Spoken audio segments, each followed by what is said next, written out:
두 주일만 더 있으면 부활주일입니다. 오늘 우리가 나사로의 부활에 대한 이야기를 우리가 같이 생각해 보려고 합니다. 예수님께서 요단강을 건너 세례요한이 처음으로 세례해 주던 곳, 우리는 거기가 베레아 지방이라고 보통 일컫는데, 거기에 가 계실 때 마리아와 마르다가 자기의 오라비 나사로가 병들었다는 소식을 사람 인편에 이렇게 보냅니다. 주여 보시옵소서, 사랑하는 자가 병들었나이다. 이 마리아, 마르다, 나사로 이 삼남매 집안하고 예수님은 늘 굉장히 친밀하게 지냈었습니다. 그들의 집이 있는 그 베다니 동네는 예루살렘에서 거리가 5리밖에 안 된다고 그랬어요. 저도 그 예루살렘에 가보았는데, 베다니 지방은 가보지 못했지만 예루살렘이 내려다 보이는 그 곳, 여러분들이 보통 예루살렘 그 사진을 찍은 걸 많이 보실 때 그 사진을 찍은 그곳 바로 뒤에 베다니가 있다고 그럽니다. 굉장히 가까운 지역에, 그래서 예수님께서 예루살렘에 오실 때마다 이 베다니의 마리아, 마르다, 나사로의 집에 묵었다는 거죠. 그리고 그 마리아는 예수님께 향유를 부었던 여인이었습니다. 그래서 나사로가 병들었다는 그 소식을 예수님에게 전했을 때 그들은 예수님이 곧 와서 그 나사로를 고쳐주기를 기대했었겠죠. 그러나 예수님께서 그 소식을 들으면서 제자들에게 이런 말씀을 합니다.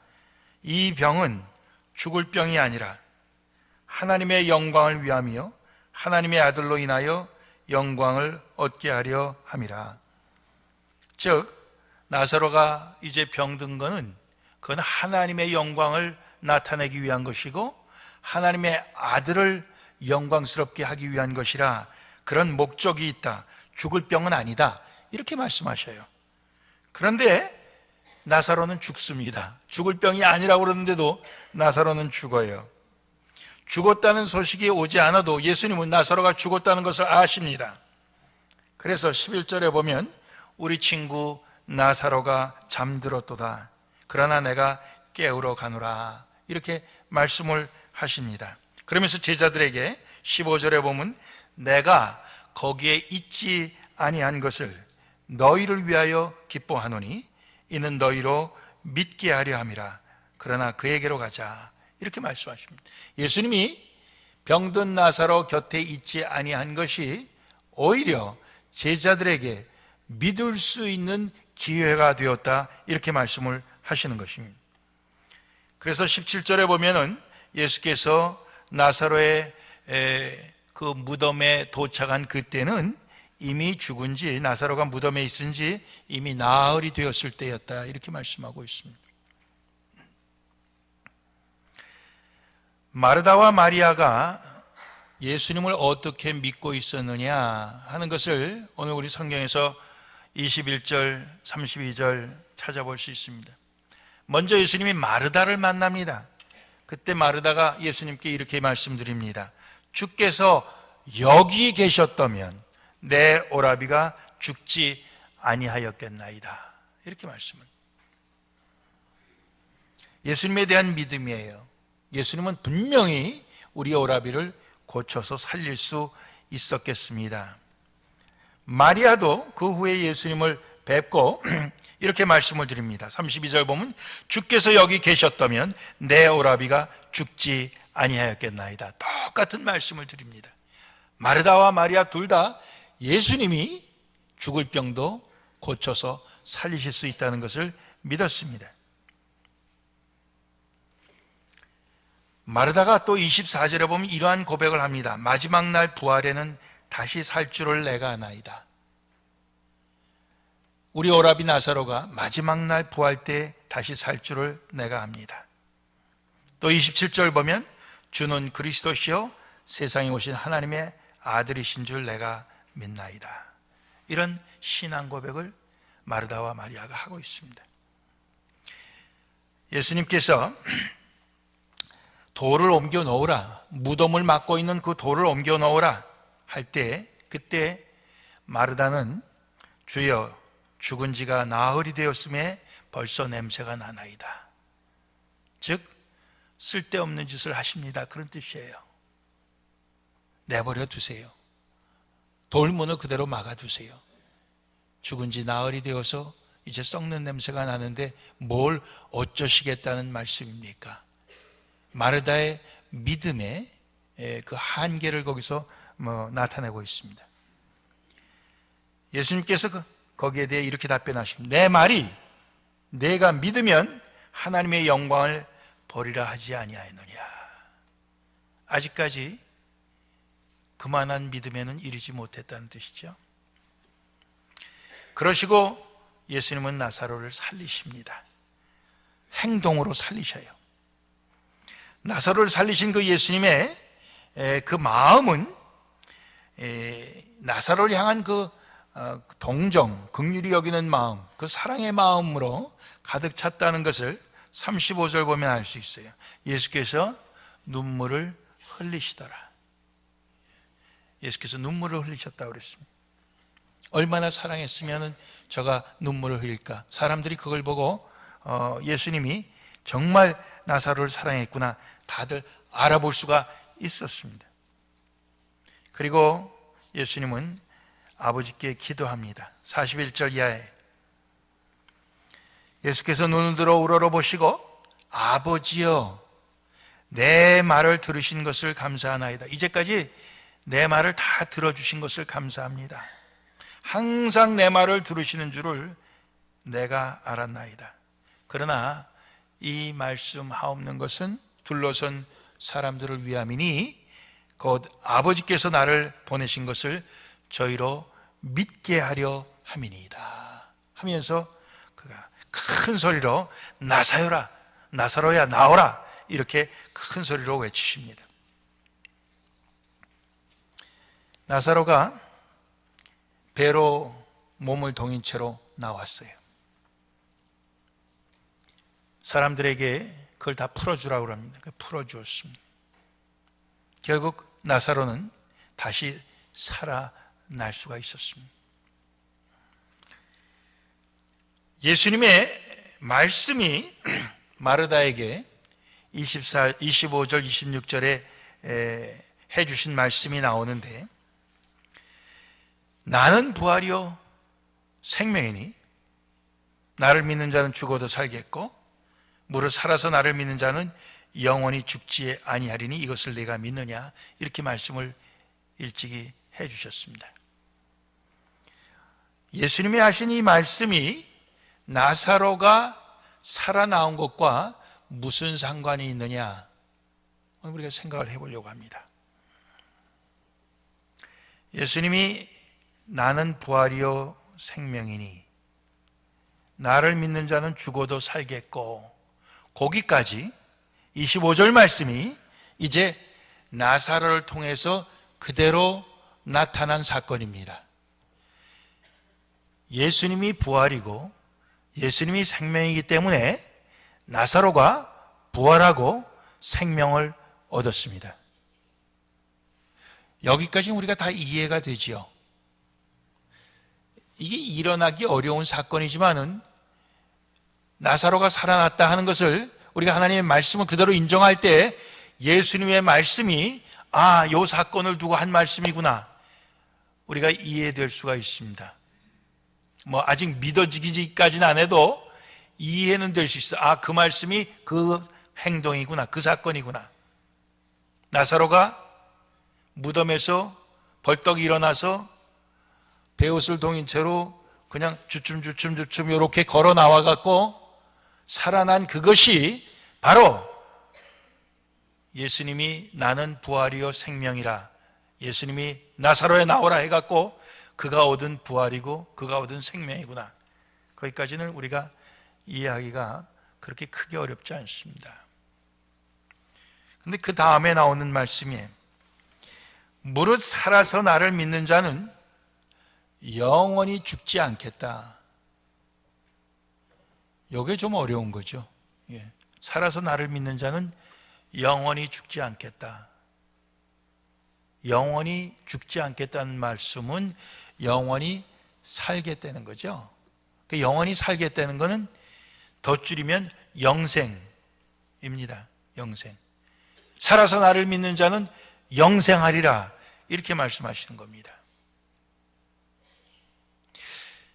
근데 여러분들, 나사로가 베다니 마을에서 영생했습니까? 그건 아니죠. 그러면 우리가 성지순례 갈 때 베다니 마을에 꼭 들려갖고 나사로를 한 번씩 다 만나서 한번 악수도 해보고 얼굴도 한번 만져보고 뭐 그럴 수 있어야 되는 거 아니겠어요? 아니에요. 나사로가 그 후에 몇 년을 더 살았는지 모르지만은 나사로는 분명히 죽었을 것입니다. 그러면 이 뒤에 나오는 말씀, 살아서 나를 믿는 자는 영생하리라, 영원히 죽지 아니하리라 한 이 말씀은 어떻게 우리가 해석을 해야 되겠습니까? 그건 바로 이제 우리가 예수님이 죽으셨다가 다시 부활하셔서 다시 부활하신 그 부활은 다시는 죽지 아니하시는 부활입니다. 영생하시는 부활입니다. 예수님이 그렇게 하신 것처럼 예수님을 믿는 자들은 다 그 뒤를 따르겠다는 그 약속을 오늘 우리에게 주시는 것입니다. 즉 예수를 믿는 자는 영원히 부활할 것이다. 영원히 죽지 아니할 것이다. 영원히 살 것이다. 그 말씀을 해 주시는 것입니다.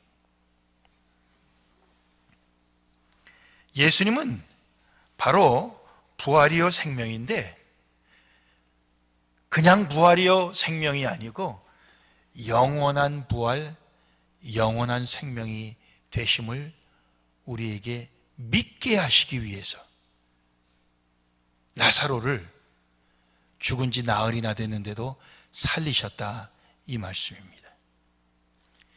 나사로가 산 것 통해서 많은 사람들이 예수를 믿게 되었다고 그랬는데, 나사로가 다시 산 것을 통해서 나사로와 그의 이 남매인 마리아와 마르다가 얼마나 기뻐했겠습니까?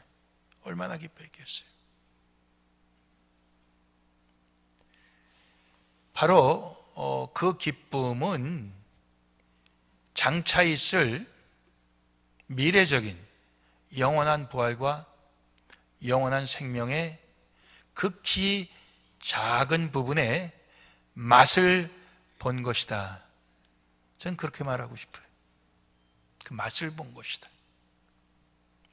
나사로를 살리신 것은 예수님이 영원한 의미에서의 부활과 생명이 되심을 우리에게 맛보게 해주신 사건이다.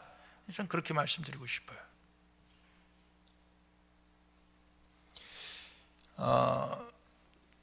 믿는 자에게는 그렇게 될 것이라는 거예요. 제랄드 시처라고 저 워싱턴주 스포켄에서 종교학 교수로 있는 분이 있습니다. 하나님이 우리의 기도에 침묵하시는 이유, 굉장히 그런 책을 썼어요. 그분은 식구들이 다 한 차를 타고 가다가 다른 그 술 취한 사람이 받는 바람에 연쇄 충돌로 같은 차에 탔던 어머니와 아내와 딸 하나를 잃었습니다. 아직 딸 하나, 아들 둘 살아있는 그 세 자녀하고 같이 살고 있습니다. 그 사고 난 아침에도 하나님께서 자기의 가족을 보호해 달라고 기도했었습니다. 그런 사고가 나서 세 식구가 죽었을 때 그건 도무지 이해할 수가 없었습니다. 도대체 하나님 왜 이렇게 하시는지.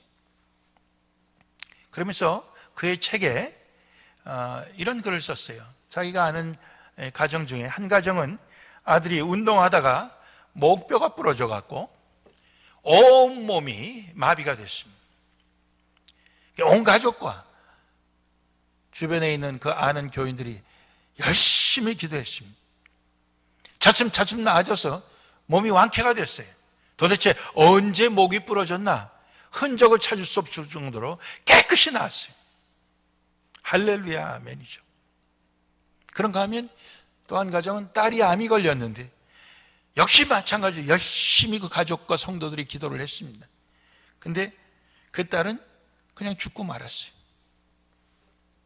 많은 사람들이 이야기를 합니다. 이 나은 집은 믿음이 좋았고 이 집은 믿음이 없었다. 다들 그렇게 쉽게 이야기를 했다는 것이에요. 근데 과연 그럴까요? 그런 거예요. 과연 그럴까요? 우리가 믿음이 있다 없다 그런 얘기를 하는데 그 믿음 무엇을 갖고 하는 얘기냐? 결코 쉬운 얘기가 아닙니다. 여러분들 우리가 믿는다고 하지만 우리가 무엇을 믿습니까?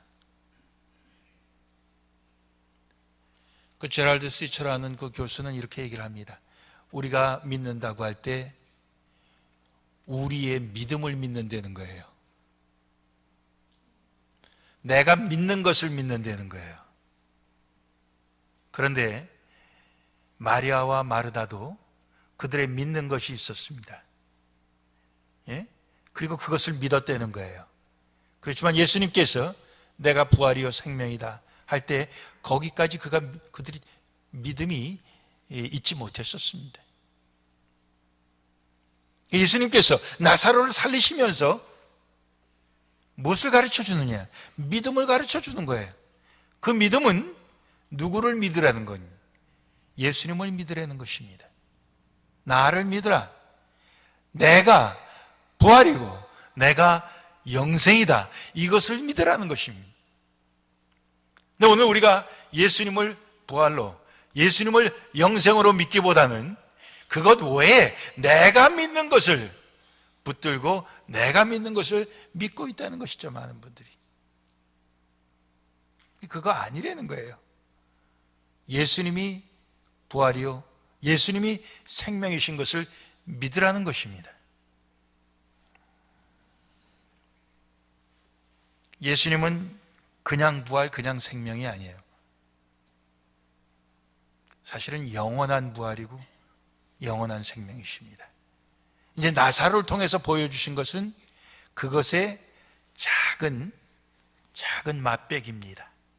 그런데 그 맛배기만 해도 그 가정에, 그 주변에 있는 사람들에게는 큰 기쁨이요, 그것만으로도 예수님을 믿을 수 있게 되었습니다. 오늘 우리의 삶 속에서 영원한 의미의 부활과 영원한 의미의 생명을 우리는 아직 누리지 못하고 있습니다. 그렇지만 우리는 일시적인 이 땅에서의 예수님 안에 있는 그 부활의 능력, 생명의 능력을 우리는 맛보고 있는 것입니다. 지난주에도 세교 환영회가 열렸는데 새로 오신 분 한 분이 그런 말씀을 하셔요. 저는 이 교회에 와서 이 교회가 내 교회로 생각이 될 때까지 얼마나 시간이 걸릴까? 꽤 오랜 시간이 지나가야 되겠지 생각을 했는데 어쩌면 이 교회 교인들이 그렇게 사랑스러운 눈빛으로 나를 봐주는지 그러면서 그분의 마음이 녹은 거예요. 벌써 이걸 우리 교회 내 교회로 생각을 하게 된 그런 그 간증을 하는 것을 보면서 저는 얼마나 하나님 앞에 감사했는지 모릅니다. 우리 교인들이 전에 그렇지 못했습니다. 누가 오면은 그냥 서로 이렇게 떠밀면서 당신이 가서 인사해, 우리가 수줍어하고 부끄러워하고 우리가 그랬었습니다. 근데 어느덧 많은 교우들이 그렇게 사랑의 눈빛으로 옆에서 따스한 눈길로 봐주는 사람들이 많이 생겼다는 거죠. 무엇을 얘기합니까? 천국의 맛을 그가 맛봤다는 거예요. 그 천국의 맛이 뭡니까? 바로 예수 안에 있는 부활의 맛이요 생명의 맛이라고 전 믿습니다. 오늘 우리가 참 예수를 믿어서 하나님과 나만이 아는 그런 그 깊은 관계지만은, 그러나 그것이 우리의 눈빛을 통해서, 우리의 말 한마디를 통해서, 우리의 어떤 작은 행동 하나를 통해서 우리 주변에 있는 사람들이 그것을 느낄 수 있을 때, 우리는 바로 그 영생의 맛을 우리가 맛봤다고 하는 것입니다. 그리고 우리도 모르는 새에 다른 사람들에게도 그 맛이 어떤 것인지 보여주는 그러한 우리의 삶이 된다는 뜻이죠.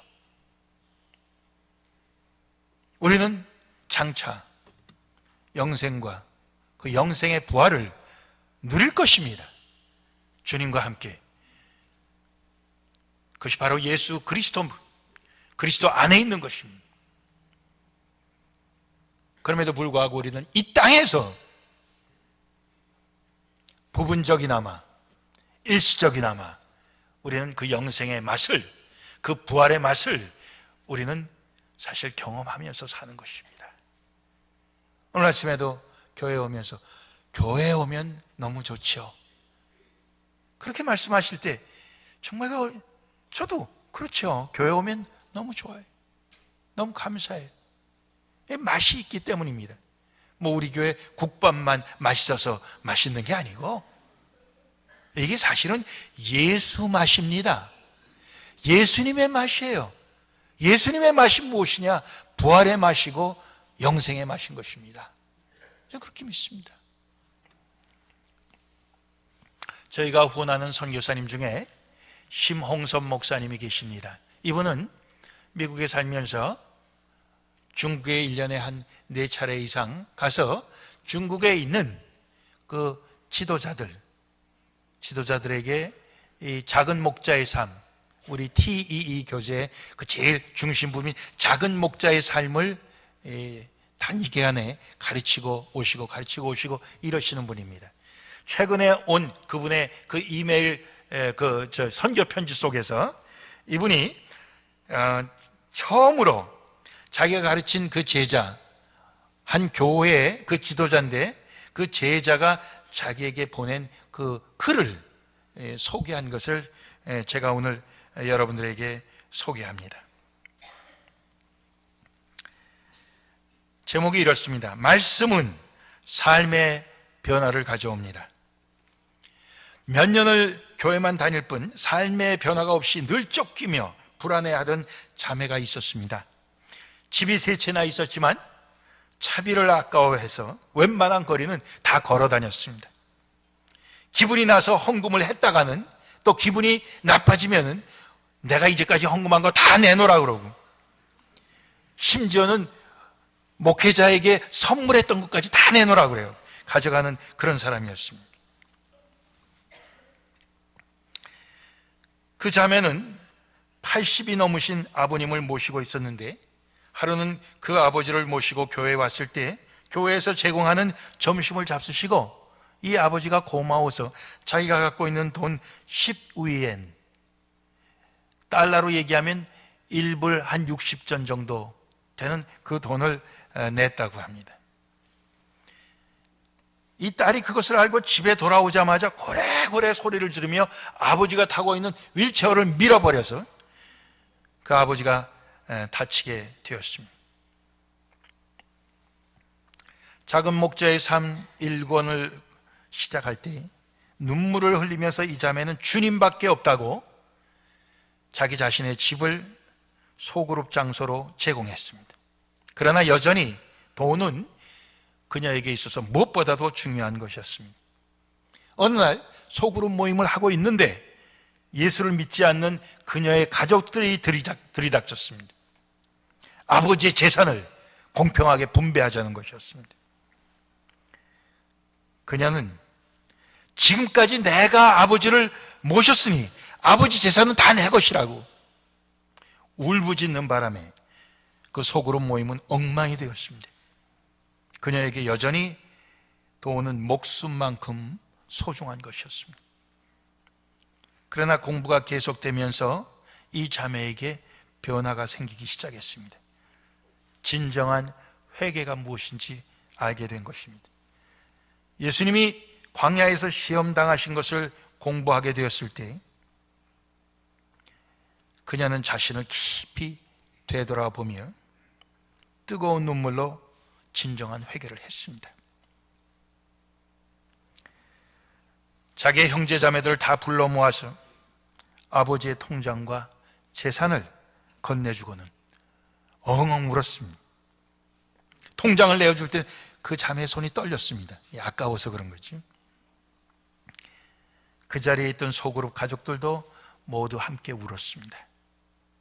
그 자매는 그날 처음으로 편안한 잠을 잘 수가 있었다고 했습니다.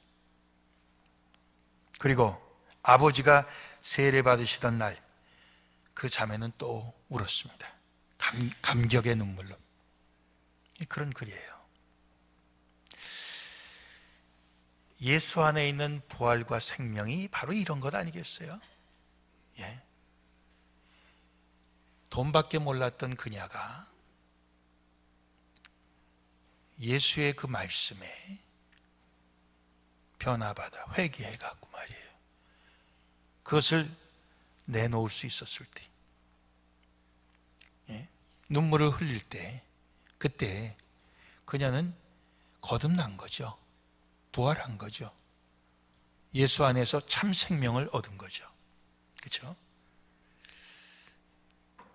우리는 하늘나라에 가야 사실은 영생을 누리고 우리는 영원한 부활을 누리게 됩니다. 그러나 우리는 정말 나의 믿음을 믿지 아니하고 부활이요 생명이신 예수님을 믿으면 우리 가운데는 부활과 생명의 그 역사가 이 땅에 우리의 삶 속에서도 나타나고 그것은 바로 영생의 맛을 우리가 이 땅에서 보면서 사는 것이라고 믿습니다. 영생의 맛을 보면서 삽시다. 예수님 안에 있는 그 생명의 능력 때문에 기뻐하고 감사하고 주변에 있는 사람들과 나누고 너그럽고 사랑하고 이 모든 것이 영생의 맛을 보는 것입니다. 우리 모두 천국에 이를 때까지 영생의 맛을 보다가 천국에 들어가서는 그 영생을 우리가 온전히 누리시는 우리 모두가 되기를 원합니다. 기도하시겠습니다.